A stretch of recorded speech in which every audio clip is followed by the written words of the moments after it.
में नास है। मैं आरफवाला के करीब एक छोटे से गांव जिसका नाम कबूला से तल्लक है।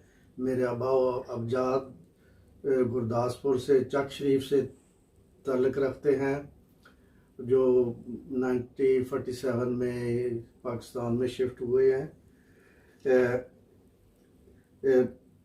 मैंने अपनी इब्तदाई तालीम कबूला में हासिल की है और FSc आरफवाला कॉलेज में पास करने के बाद हायर एजुकेशन के लिए या आला तालीम हासिल के लिए कराची की तरफ रुख किया। वहाँ मैंने NAD इंजीनियरिंग कॉलेज और स्वीडिश इंजीनियरिंग कॉलेज में तकरीबन 6 साल पढ़ा हूँ और अपने डिग्री आला नंबरों में हासिल की है। तो इसकी बिजा पर स्वीडिश गवर्नमेंट ने मुझे टीचर ट्रेनिंग के लिए 1.5 साल के लिए स्वीडन भेजा, जहाँ मैंने अपनी बड़ी मेहनत की और वहाँ अच्छी खासी first class teacher training degree हासिल की। तो ये मैंने किया था 1963 में। जून 1964 में मैं वापस पाकिस्तान चला गया, जहाँ मुझे स्वीडिश गवर्नमेंट ने और पाकिस्तान गवर्नमेंट ने कंबाइंड टेक्निकल टीचर कॉलेज में एज ए टेक्निकल टीचर रखा। तो 1964 से वहाँ मैं 1964 से 1969 तक मैंने वहाँ पे काम किया है। इस दौरान में पाकिस्तान स्टैंडर्ड इंस्टीट्यूट में भी मैंने कुछ हिस्सा लिया है। वो बिल्कुल न्यू था उस वक़्त। 69 में मैं अपने अजीज़ों को स्वीडन मिलने के लिए आया, तो यहाँ का रह गया। मैंने 2 साल इंडस्ट्री में भी काम किया है। इसके अलावा स्वीडिश गवर्नमेंट ने कहा कि तुम्हें 2 साल और पढ़ना पड़ेगा कि अपनी डिग्री लेने के लिए। तो इस वजह से मैंने 2 साल और पढ़े स्वीडिश यूनिवर्सिटी में, और 1973 में मैं वहाँ से इम्तिहान पास किया और अच्छे नंबर में पास किया है। यहाँ के मैं स्टूडेंट 30 थे, जिसमें मैंने 4थे नंबर पे आया था उस 30 स्टूडेंट में। मेरी सारी ज़िंदगी एजुकेशन में गुजरी है। 1973 से 2018 तक मैं एजुकेशन में इन्वॉल्व रहा हूँ। अच्छा सर, आपने अपनी प्रोफेशनल एजुकेशन के बाद किसी डिपार्टमेंट को यहाँ पे ऑब्वियसली जॉब के लिए ज्वाइन किया होगा, ज़रा उस डिपार्टमेंट के बारे में बताइए, किस डिपार्टमेंट से आप? एक्चुअली बात यह है कि मैंने कभी कोई जॉब नहीं अप्लाई किया। अच्छा। कराया बजाय इसके कि ये फर्स्ट टाइम जो टीचर का जॉब किया था। उसके बाद अल्लाह की मेहरबानी से लोगों ने मुझे कहा कि तुम ये करना चाहते हो, तो वी ऑफर यू। तो इस दौरान में जब मैं कह रहा था कि 1990 में मुझे बोर्ड ऑफ एजुकेशन ने टेलीफोन किया कि तुम्हें यान कतूर ये कि स्टील मैन्युफैक्चरर इन स्कैंडिनेविया में आपको चूज़ किया है कि आप उनके लिए प्रोसेस कंट्रोल मेटलर्जी में कि आप उनके लिए काम किए।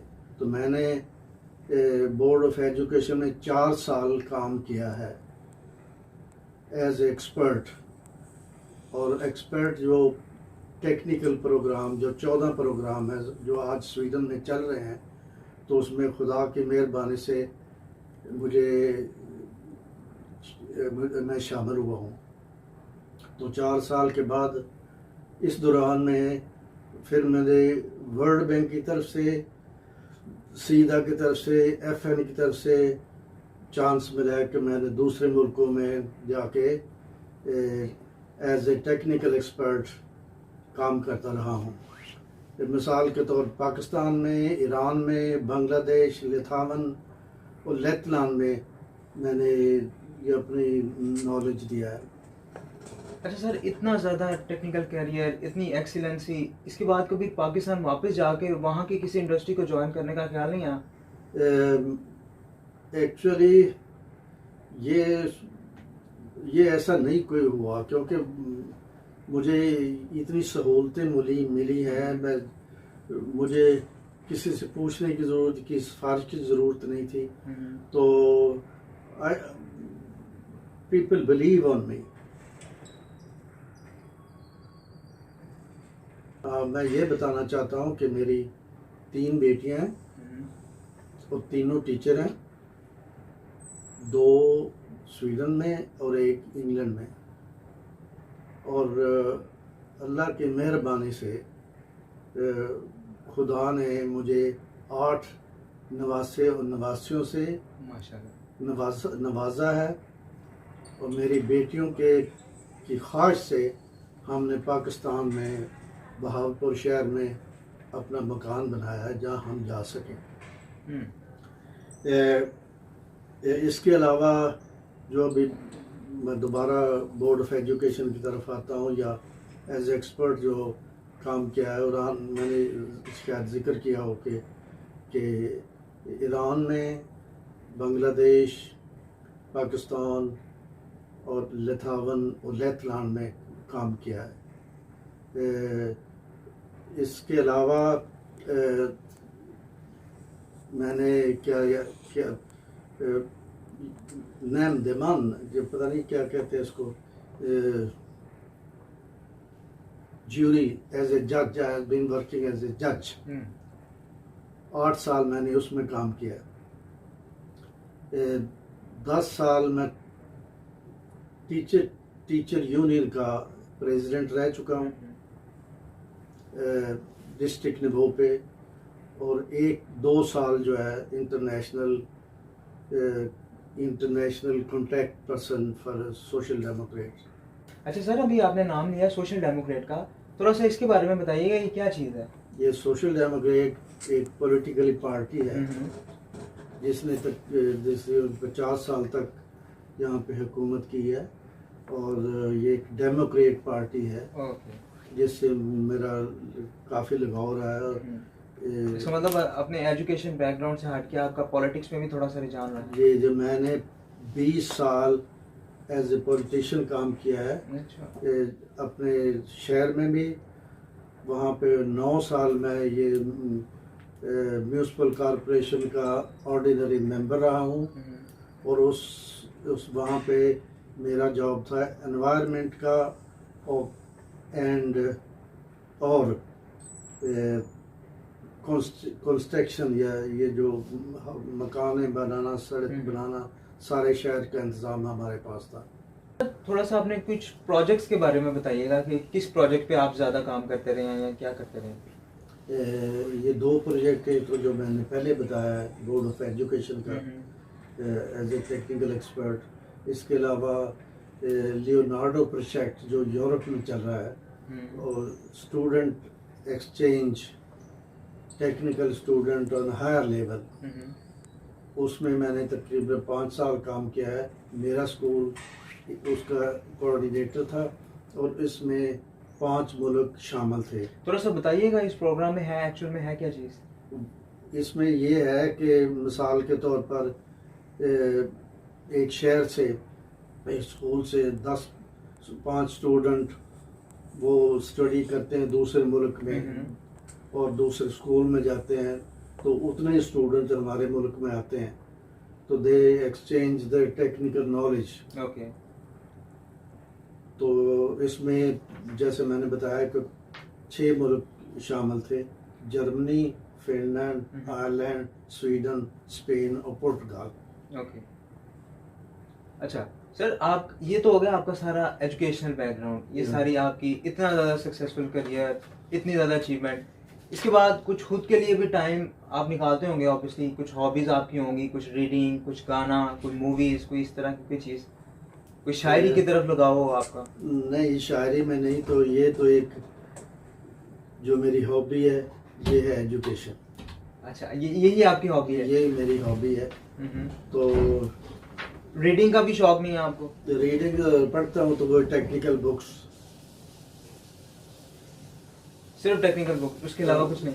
उसके अलावा कुछ नहीं। अब राहत अली को सुनता हूँ, या पुरानी इंडियन सॉन्ग जो हैं, इंडियन पुरानी फिल्में, वो तो मैं किसी को नहीं छोड़ता।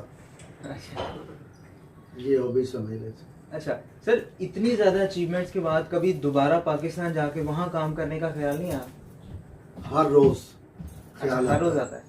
हर रोज़ ख्याल आता है। और मैंने यहाँ तक कि मैंने इमरान खान को लेटर भी लिखा था कि मैं पाकिस्तान के लिए कुछ करना चाहता हूँ, इस रीज़न के कि मुझे स्वीडन का टोटल कंट्रोल एजुकेशन का है, जिसमें मुझे खुदा की मेहरबानी से इतना चांस मिला है कि मैंने स्कूल भी बनाए हैं यहाँ और प्रोग्राम भी बनाए हैं। और ये Swedish they have been too fair to me. तो मैंने नीयत नामी से काम किया है।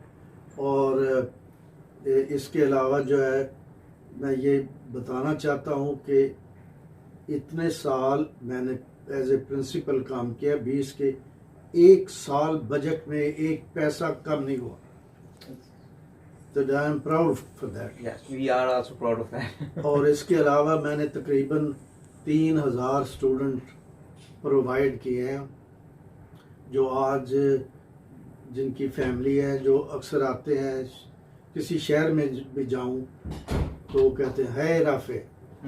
तो मीन्स द पीपल नो भी, अराउंड 50% पीपल जो हैं, जिस शहर में रहता हूँ, उनको पता है, उनको मेरी फैमिली का पता है, मेरे बच्चों को पता है।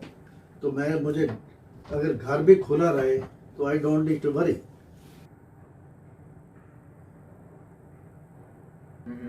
और मैं पाकिस्तान के लिए दिल से कुछ करना चाहता हूँ, बगैर कोई पैसे के।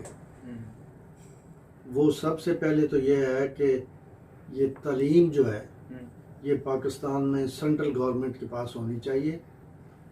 और technical education on college level और यूनिवर्सिटी लेवल में ये जल्दी से जल्दी शुरू कर देनी चाहिए। कोई भी मुल्क बगैर तालीम के, basic education, technical education, high technical education के स्वाब कहीं नहीं जा सकता। Exactly. और इसके अलावा जो है, मेरी ये रिक्वेस्ट है बाकी जो गवर्नमेंट है कि वो उर्दू ज़ुबान को तरजीह दें, स्कूलों में उर्दू पढ़ाया जाए। हाँ, चूँकि मैंने इस 40-45 साल में स्वीडिश सोसाइटी की इतनी हेल्प की है, तो अब मैं पाकिस्तान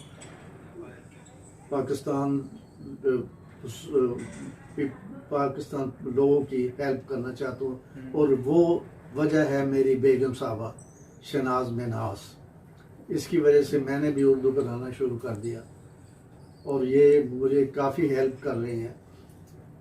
तो मैं ये चाहता हूँ कि जितने भी पाकिस्तानी पेरेंट्स हैं, वो अक्सर कहते हैं हम उर्दू नहीं पढ़ना चाहते। वो एक्चुअली अपनी ओरिजिन को भूल रहे हैं। पंजाबी वाले उर्दू बोलना चाहते हैं, उर्दू बोलने वाले इंग्लिश बोलना चाहते हैं। तो ये ठीक नहीं है। उनसे मेरी रिक्वेस्ट है पेरेंट्स से, जैसे मेरी बेगम ने भी कहा है कि उर्दू हमारी लैंग्वेज है, save it for future. Well, thank you so very much uncle. इतने ज़्यादा सक्सेसफुल करियर से आपका, मुझसे और हमारे नाजरीन को बहुत कुछ सीखने को मिला है।